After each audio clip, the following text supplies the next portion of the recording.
Akipterdek üstümden ötüp gittin sırdavi, ayrı bakıl huşumdan içim yaktın sırdavi.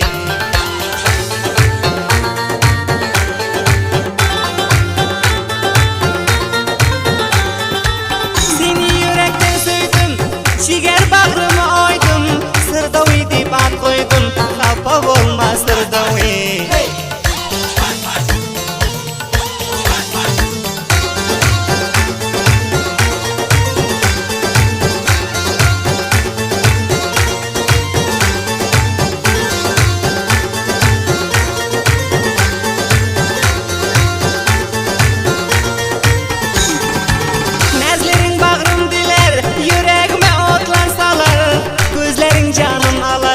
Yılan gözle sırdavi.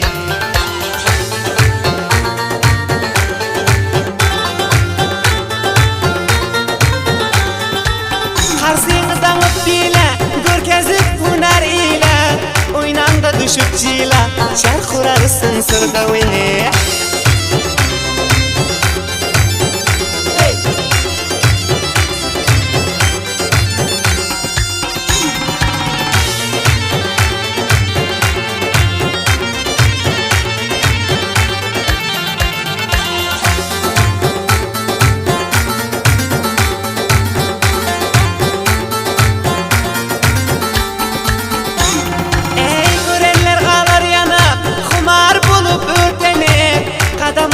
Silkinip yaraşyandır sırdavi.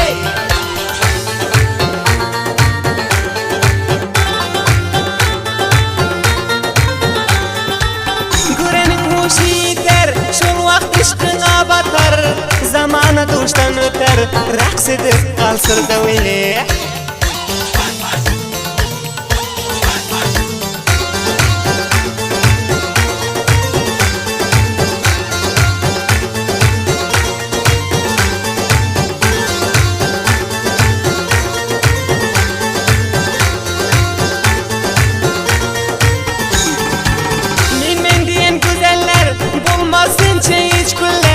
Maktar seni köp iller, alayda sen sırdavi.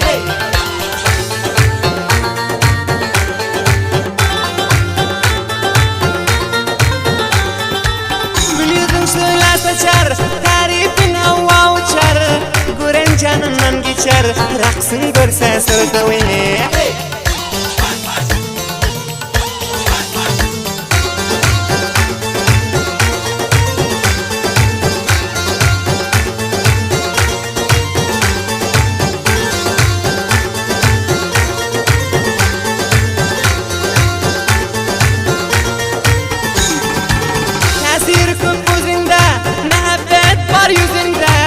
Yalan yok sözümde, ki göz özün sırdavi.